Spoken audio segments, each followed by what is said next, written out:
जैसे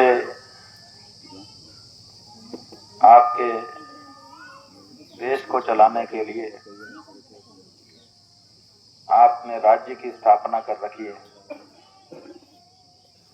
वहाँ चाहे अभिषिक्त होकर के चाहे आपके द्वारा चुना जा करके एक राजा बैठता है और वो कानून व्यवस्था व्यवस्थित करता है ताकि समाज में सब ठीक ठीक चले।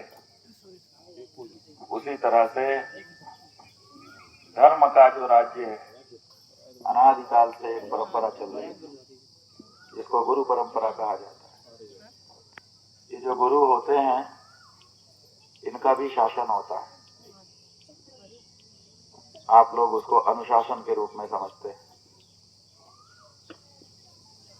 ये जो समाज आज चल रहा है इसमें आपके राजा का कितना प्रतिशत योगदान है और गुरु का कितना प्रतिशत योगदान है, अगर आप इनको समझना चाहें, ठीक से समझें, तो आपको बड़ा आश्चर्य होगा कि राजा के शासन से गुरु का जो शासन वो तो बहुत बड़ा है।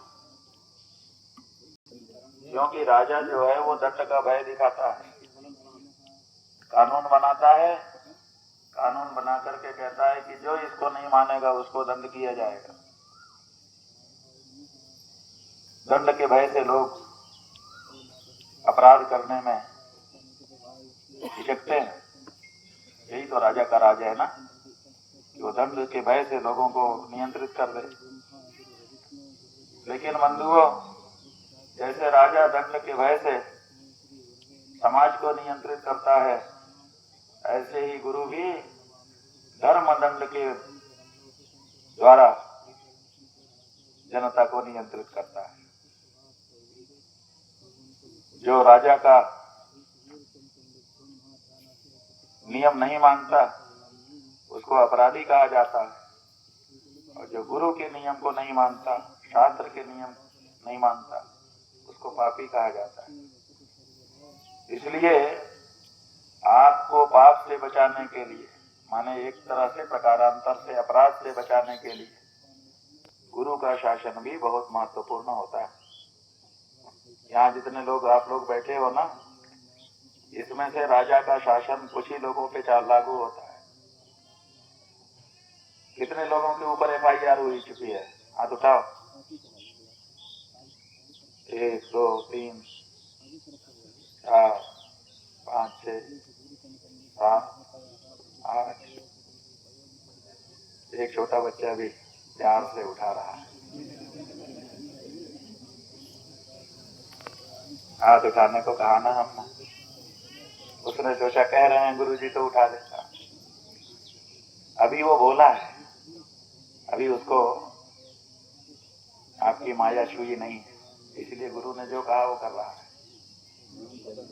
ऐसे ही ज्यादातर लोग समाज में बोले वाले हैं, वो गुरु के आदेशों का पालन करते हैं। गुरु बस बता भर दे कि ये ठीक है, ये ठीक नहीं है, ये उचित है, ये अनुचित है, उतने मात्र से वो उसका पालन करने लग जाते हैं।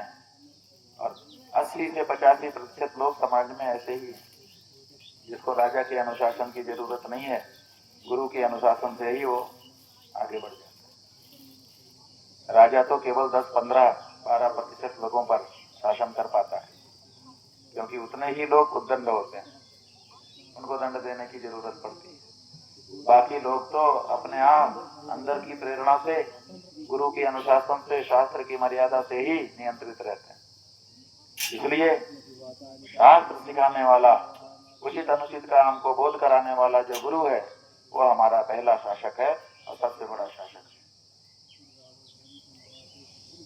राजा दूसरे नंबर का शासक है, और जो गुरु और राजा से भी बच गए, हमें पता ही नहीं चलने दिया कि हमने कुछ गड़बड़ी की, उनका शासन यमराज करते हैं, वो तीसरे शासक है।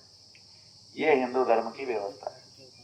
तो इसी हिंदू धर्म की व्यवस्था के अनुसार आपके यहाँ 4 शंकराचार्य इस समय आपके धर्म शासक हैं। सुना है कि नहीं कभी? शंकराचार्य नाम सुना है आप लोगों ने? किसने किसने सुना? हाथ उठाओ। हाँ, नाम ज्यादा लोगों ने सुना है। ये चार हैं, चार क्षेत्र उनके बटे हुए हैं। उत्तर भारत का जो क्षेत्र है वो उत्तर के शंकराचार्य के अधीन आता है। दक्षिण भारत का जो क्षेत्र है वो दक्षिण भारत के शंकराचार्य के अधीन है। इसी तरह से पूर्व पश्चिम के जो क्षेत्र हैं वो पूर्व पश्चिम के शंकराचार्यों के अधीन आते हैं। आपका जो क्षेत्र है ये किस देश किस में आता है? ये उत्तर भारत में आता है। इसलिए आपका शासक कौन है? धर्म शासक। आपका धर्म शासक उत्तर पीठ का जो शंकराचार्य है वो है, वो आपका धर्म राजा है, धर्म सम्राट। वो जब आपसे कुछ अधर्म हो जाएगा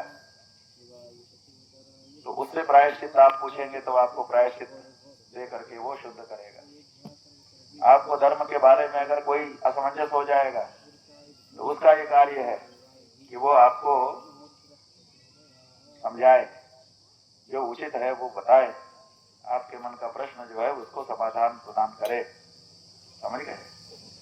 तो ये गुरु का राज्य चलता है। उसी गुरु के राज्य में आप रहते हैं और वो गुरु साक्षात स्वयं कभी नहीं आता है, अपने लोगों के माध्यम से शासन करता रहता है। लेकिन कभी कभी जब विशेष परिस्थिति होती है तो स्वयं भी सामने आता है। मंडू आपके शंकराचार्य साक्षात तो कभी नहीं आए आपके पास। इधर कब से सुना आप लोगों ने? कोई शंकराचार्य जी यहाँ आए थे? कब से? किसी को याद नहीं है कि कब आए थे? कब नहीं आए? अच्छा, तो ये पहली बार आप देख रहे हैं कि शंकराचार्य जी आए। रेयर केस है। इसीलिए रेयर है क्योंकि रेयर केस में ही निकलते हैं, नहीं तो निकलते नहीं। अब ऐसी क्या आवश्यकता पड़ गई कि हमको निकल के आना पड़ा? तो हम बताना चाहेंगे कि आपका जो सनातन धर्म है उसका मूल गाय है और उस गाय को इस समय बड़ी चोट पहुंचाई जा रही। रोज काट काट करके खाने वालों की संख्या बढ़ गई है और भारत देश में तो कम है गाय को काट काट के खाने वाले, लेकिन भारत के बाहर के लोगों के लिए अब भारत की सरकारों ने काट काट करके उनका मांस बाहर के लोगों को भेजना शुरू कर दिया है, कमाई करने के लिए, उससे कुछ पैसा आ जाए। और इसीलिए गाय समाप्ति के कगार पर जा रही है। हिंदू धर्म में गाय नहीं होगी तो हिंदू धर्म का कोई यज्ञ नहीं हो सकता, कोई पूजा नहीं हो सकती। हो सकती है? गाय के बिना कुछ होता है? और गाय ही खत्म हो रही है। आपकी जब आजादी हुई देश में 78 साल पहले तो लगभग 80 से 90 करोड़ गाय थी। आप लोगों की संख्या 30 करोड़ थी। 78 साल में आप लोग 30 करोड़ से 150 करोड़ हो गए। कितने हो गए? 150 करोड़, माने 5 गुना बढ़ गए आप लोग। और आपकी गाय जो 80 से 90 करोड़ थी वो कितनी हो गई? उसमें 5 गुना बढ़ना चाहिए ना। जैसे आप बढ़े वैसे आपकी गाय भी 5 गुना बढ़नी चाहिए थी। तो वो तो 450 करोड़ होनी चाहिए थी, लेकिन 450 करोड़ नहीं है। कितना करोड़ है कोई जानता है? आज की तारीख में आपके देश में कितनी गाय बची है? आप लोग नहीं जान रहे हो, आपको बताना पड़ेगा। पिछली जो पशु गणना हुई है उसमें गायों की भी गणना की गई है, क्योंकि आजकल गाय को भारत की सरकार पशु मानती है। आप लोग क्या मानते हो गाय को? गाय पशु है कि माता है? बोलो, पशु है कि माता है? समझ में नहीं आ रहा। जो लोग पशु मानते हैं वो लोग हाथ उठाइए। अब जो लोग माता मानते हैं वो लोग हाथ उठाइए। ये देखिए, एक तरफा है। आपका जो ओपिनियन है, आपकी जो राय है, आपकी जो धारणा है वो एक तरफा है। आप गाय को माता कहते हो। ये बताओ कि जब आप गाय को माता कहते हो तो आपके वोट से बनी जो सरकार है वो तो आपकी है ना, तो उसको तो आपके अनुसार बोलना चाहिए ना। लेकिन आपकी सरकार आपके अनुसार नहीं बोल रही है, आपके अनुसार अंग्रेजों के अनुसार बोल रही है। क्योंकि अंग्रेज गाय को पशु कह गए, आपकी सरकार भी गाय को पशु ही कह रही है, जबकि आप माता मानते हो। इसका मतलब क्या हुआ? इसका मतलब हुआ कि वोट आपसे लिया जा रहा है। और काम अंग्रेजों का किया जा रहा है। गलत कह रहे हैं। अगर आपकी सरकार होती तो आप माता जिसको कहोगे उसको, वो सरकार को भी माता ही कहना चाहिए, लेकिन ऐसा नहीं है। आप गाय को माता कहते हो, आपकी सरकार गाय को पशु कह रही है, और पशु कह करके उसको काट काट करके बेच करके डॉलर कमा रही है। आप बताओ, अगर आपके घर में पैसे की तंगी हो जाएगी, जरूरत पड़ जाएगी, बहुत जरूरी हो जाएगा, तब भी क्या आप गाय को काट के बेच के उससे पैसे से घर चला सकते हो? बोलो। अरे भाई, घर में बहुत तंगी हो गई तो कहीं से तो पैसा चाहिए, तो तत्काल पैसे की व्यवस्था करने के लिए गाय को काट के बेच दो। हाँ, क्यों नहीं? पैसा आएगा, काम चलेगा। बोलो माता, तैयार हो? इससे अच्छा मरना है। धन्य है मेरी जान। ये है भारत की भावना। करें इससे तो अच्छा मर जाए, गाय को काट के बेचना पड़े। सोच भी नहीं सकते जी, ये तो बोलना और इसके बारे में सोचना कठिन है। लेकिन आप बताइए, देश चलाने के लिए इतनी जरूरत पड़ गई पैसे की कि अब गाय काट काट के बेच रहा है हमारी सरकार। और हमारी सरकार, हम कैसे कहें कि हमारी सरकार है? बोलो, कह सकते हैं? ये कठिनाई हो रही है कि जिनको आप अपनी सरकार मानते हो वो ये कर रही हैं, और फिर भी आप उनको अपनी सरकार कह रहे हो। इस बारे में आप लोगों को सोचने की जरूरत है। ये बताने के लिए हम निकले हैं।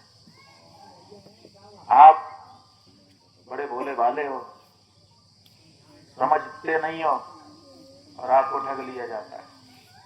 अब देखिए, इस समय जो पार्टी सत्ता में है वो ये कह करके आई थी कि बाकी पार्टियां तो मुस्लिम परस्त हैं, हम हिंदू पार्टी हैं। कहा था कि नहीं कहा था?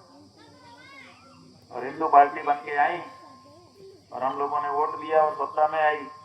अब वो अपने समय में गौ मांस का निर्यात बढ़ा रहे। ये समय पूरे विश्व में सबसे बड़े कसाई भारत हो गए।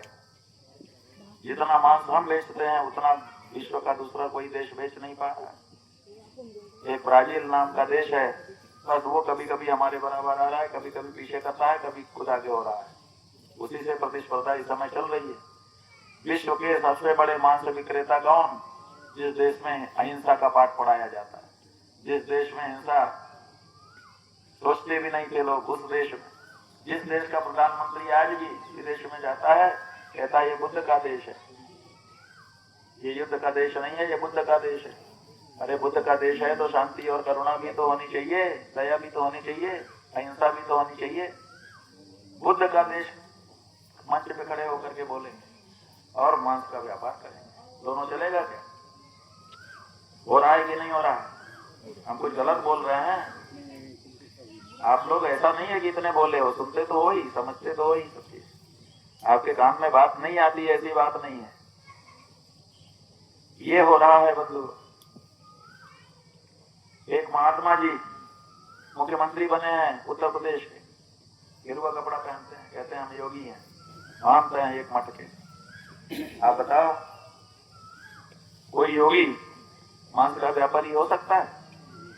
कोई गेरुआ कपड़ा पहनने वाला सन्यासी मांस का व्यापारी हो सकता है? लेकिन वो तो है। पूरे भारत में जितना मांस काट करके बेचा जाता है उसका आधा केवल उत्तर प्रदेश बेचता है आज की तारीख। रिकॉर्ड कर लो हमारी सब बातें। कोई बात अगर भविष्य में भी विचार करने के बाद गलत निकल जाए तो हमको पकड़ना।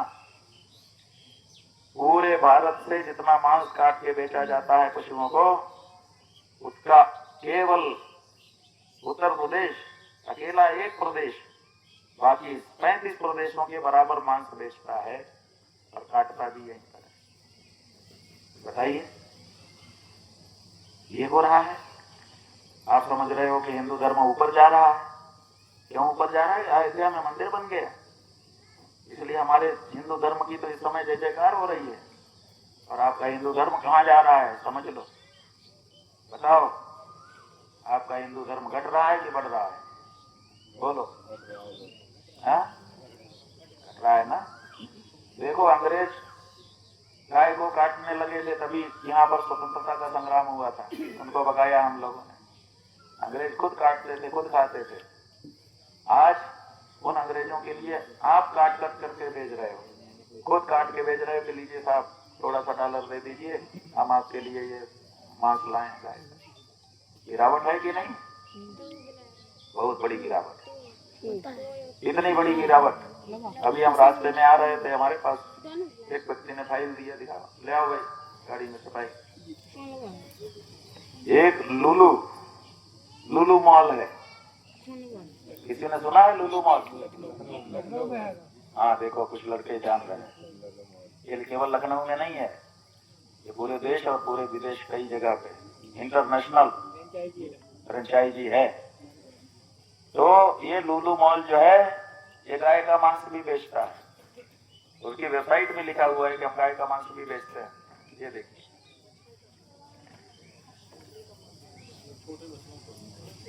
बछड़ा बछिया गाय सबका मांस ये बेचते हैं, बाकी सब पशुओं का, बकरी सुअर जाने किसका किसका सबका बेचते हैं। और ये जो लुलु मॉल है, जब लखनऊ में इन्होंने कहा कि हम लखनऊ में अपनी दुकान खोलेंगे, मॉल खोलेंगे, तो उसका उद्घाटन करने के लिए कौन पहुंचा? ये देख लो भैया, ये लुलु मॉल का उद्घाटन करने के लिए गए हुए हैं। ये जो काला कोट पहन के खड़ा है यही व्यक्ति उसका मालिक है। क्या कोई कल्पना करता था कि हमारे यहाँ ऐसे सन्यासी होंगे जो गाय के मांस बेचने वाली दुकान का उद्घाटन करेंगे? बोलो, कल्पना करती थी मेरी माताएं बहनें? यहाँ तक बात पहुंच गई है जी। क्यों? क्योंकि मोटा पैसा दे रहा है, नेताओं को खूब पैसा मिल रहा है मांस का व्यापार करने में, और इसलिए उनको बड़ी छूट दी जाती है। हर गाय के मांस के पीछे एक प्रतिशत तय है कि इतना हमको देना होगा। अगर आप लोग ये सब जान करके भी सह लेते हो तो समझ लो कि आपका हिंदुत्व तो अब आपके अंदर नहीं रहा, अब केवल आप नाम के हिंदू हो। क्यों?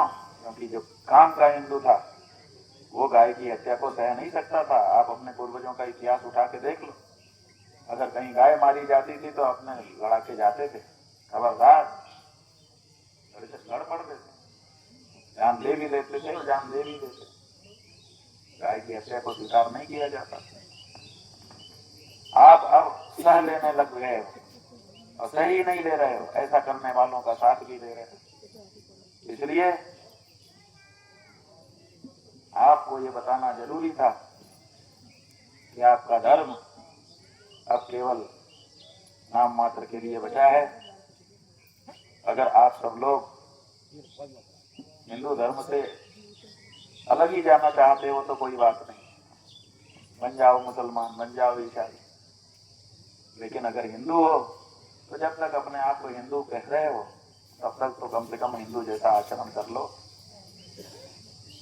अगर आपको गौ रक्षा ठीक नहीं लगती है, लगता है कि गाय का मांस बेच करके हमको कमाई कर लेनी चाहिए, तो आपको कन्वर्ट होकर के ये करना चाहिए, हिंदू होते हुए नहीं करना चाहिए। ये हमारा ये ढोंग है कि आप अपने आप को हिंदू भी कहें और उसके बाद हिंदू धर्म के विरुद्ध कार्य भी करें, या ऐसा करने वालों का साथ दें।